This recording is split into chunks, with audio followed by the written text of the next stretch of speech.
Okay, I'm back. Now that the oven is off and my meal is cooling, I can read us chapter 5. Arrietty had not been asleep. She had been lying under her knitted coverlet, staring up at the ceiling. It was an interesting ceiling. Pod had built Arrietty's room out of 2 cigar boxes, and on the ceiling lovely painted ladies dressed in swirls of chiffon blew long trumpets against a background of blue sky. Below there were feathery palm trees and a small white horse set about a square. It was a glamorous scene, above all by candlelight, but tonight Arrietty had stared without seeing. The wood of the cigar box is thin, and Arrietty, laying straight and still under the quilt, had heard the rise and fall of worried voices. She had heard her own name. She had heard Homily exclaim, "Nuts and berries, that's what they eat," and she had heard after a while a heartfelt cry of, "What shall we do?" So when Homily appeared beside her bed, she wrapped herself obediently in her quilt and padded in her bare feet along the dusty passageway. She joined her parents in the warmth of the kitchen. Crouched on her little stool, she sat clasping her knees, shivering a little, and looking from one face to another. Homily came beside her, and kneeling on the floor, she placed an arm around Arrietty's skinny shoulders. "Arrietty," she said gravely, "you know about upstairs." "What about it?" asked Arrietty. "You know there are 2 giants." "Yes," said Arrietty, "Great Aunt Sophie and Mrs. Driver." "That's right," said Homily. "And Crampfurl in the garden." She laid a rough hand on Arrietty's clasped ones. "You know about Uncle Henry?" Arrietty thought a while. "He went abroad," she said. "Emigrated," corrected Homily, "to the other side of the world, with Aunt Loopy and all the children, to a badger's set. A hole in a bank under a hawthorn hedge. Now, why do you think he did this?" "Oh," said Arrietty, her face alight, "to be out of doors, to lie in the sun, to run in the grass, to swing on twigs like the birds do, to suck honey." "Nonsense, Arrietty!" exclaimed Homily sharply. "That's a nasty habit, and your Uncle Henry's a rheumatic sort of man." "He emigrated," she went on, stressing the word, "because he was seen." "Oh," said Arrietty. "He was seen on the 23rd of April in 1892 by Rosa Pickhatchet on the drawing-room mantelpiece. Of all places," she added suddenly in a wondering aside. "Oh," said Arrietty. "I have never heard, nor no one has ever seen fit to tell why he went on the drawing-room mantelpiece in the first place. There's nothing on it, your father assures me, which cannot be seen from the floor, or by standing sideways on the handle of the bureau and steadying yourself on the key. That's what your father does if he ever goes into the drawing-room." "They said it was a liver pill," put in Pod. "What do you mean?" asked Homily, startled. "A liver pill for Loopy." Pod spoke wearily. "Someone started a rumor," he went on, "that there were liver pills on the drawing-room mantelpiece." "Oh," said Homily and looked thoughtful. "I never heard that." "All the same," she exclaimed, "it was stupid and foolhardily. There's no way down except by the bell-pull. She dusted him, they say, with a feather duster, and he stood so still alongside a cupid that she might never have noticed him if he hadn't sneezed. She was new, you see, and didn't know the ornaments. We heard her screaming right here under the kitchen, and they could never get her to clean anything much after that. That wasn't chairs or tables, or least of all the tiger skin rug." I don't ever hardly bother with the drawing room, said Pod. Everything's got its place, like, and they see what goes. There might be a little something left on a table or down by the side of the chair, but not without there's been company, and there's never no company, not for the last 10 or 12 year. Sitting here in this chair, I can tell you by heart every blessed thing that's in the drawing room. Working round from the cabinet by the window to the... There's a mint of things in that cabinet, interrupted Homily. Solid silver, some of them. A solid silver violin they got there, strings and all. Just right for our Arietti. What's the good, asked Pod, of all things behind glass? Couldn't you break it? Suggested Arietti. Just a corner. Just a little tap. Just a... Her voice faltered as she saw the shocked amazement on her father's face. Listen here, Arietti, began Homily angrily, and then she controlled herself and patted Arietti's clasped hands. She don't know much about borrowing, she exclaimed to Pod. You cannot blame her. She turned again to Arietti. Borrowing is a skilled job, like an art. Of all the families who've been inside this house, there's only us left. And do you know why? Because your father, Arietti, is the best borrower. He's been known in these parts since, well, before your granddad's time. Even your Aunt Loopy admitted that much.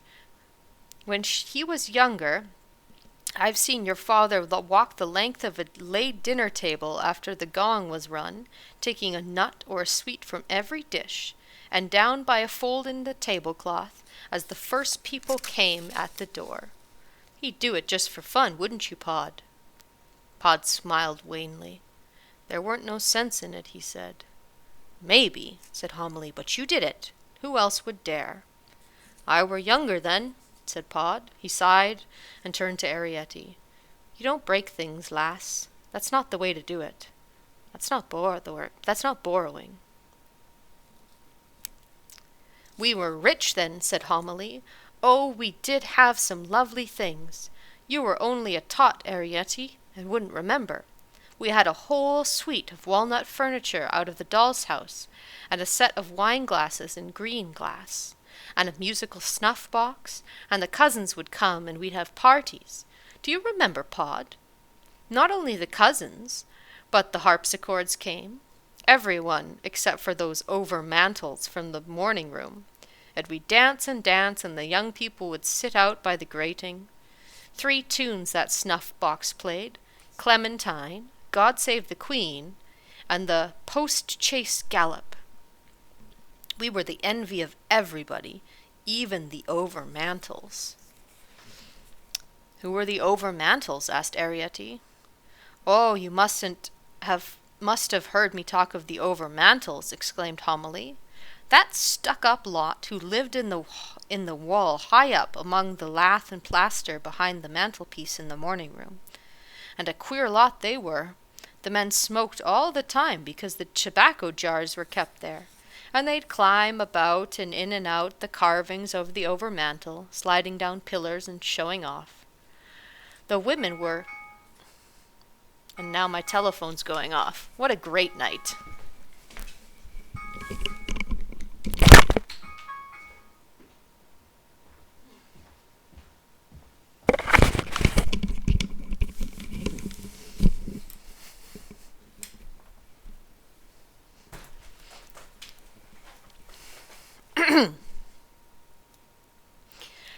The women were a conceited lot, too, always admiring themselves in all those bits of over-mantel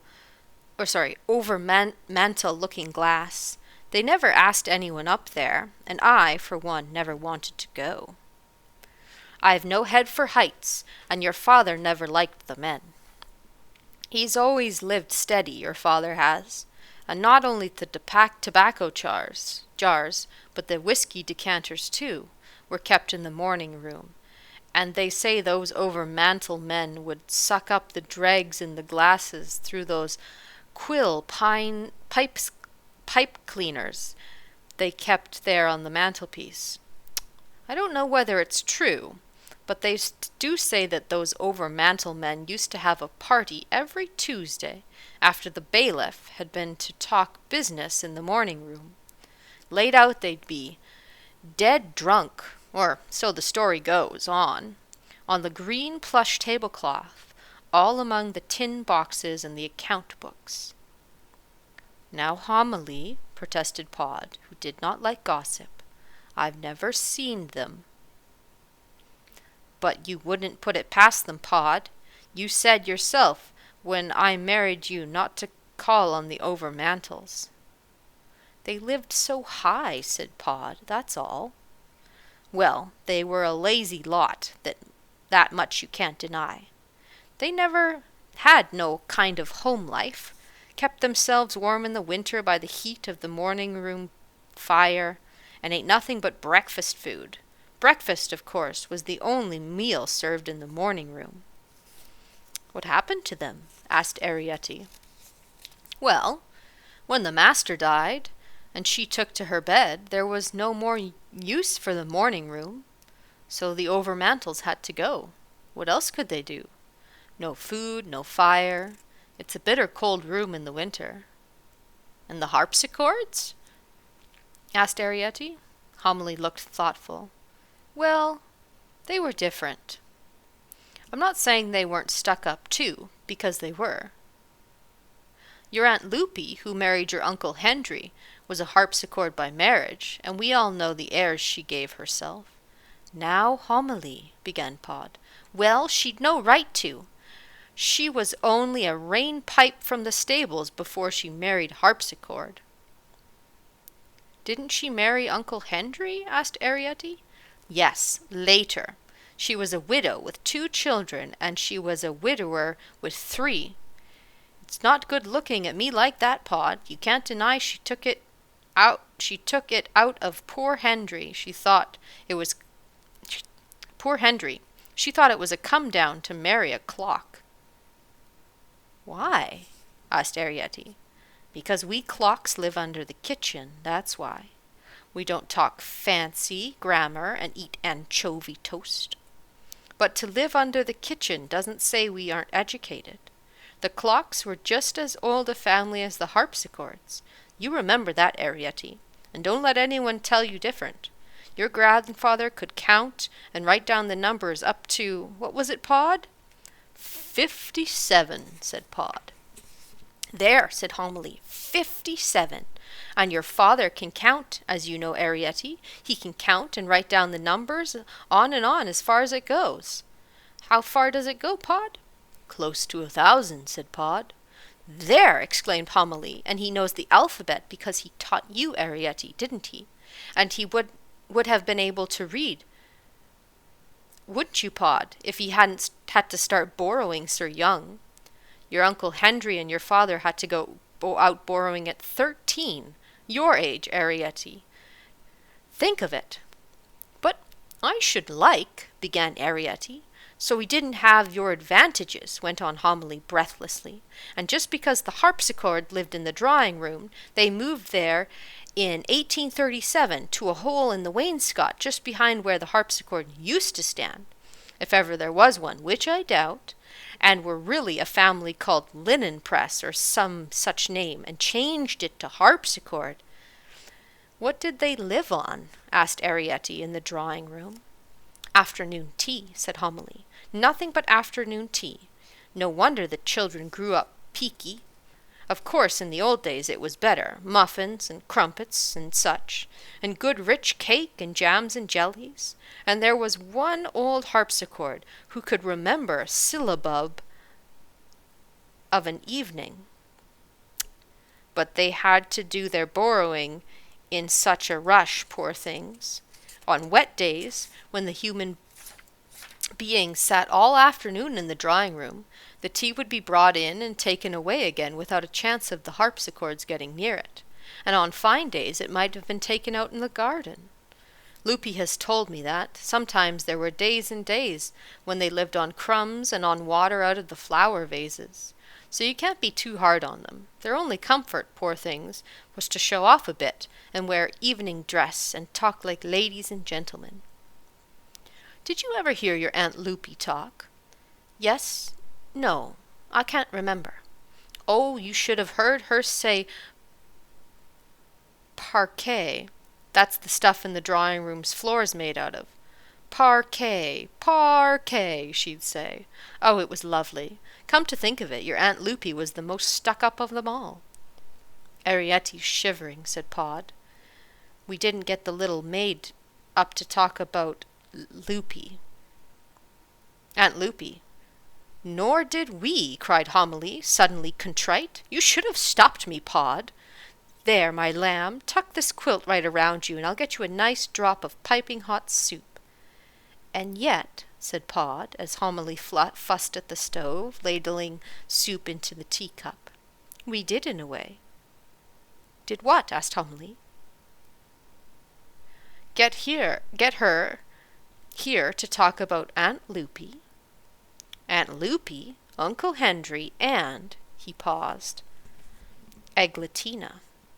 Let her drink her soup first, said Homily. There's no call for her to stop drinking, said Pa.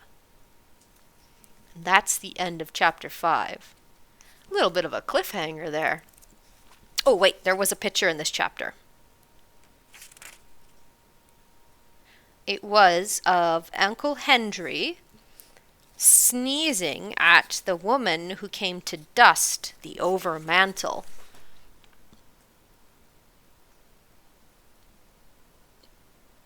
Oh, it won't focus that close.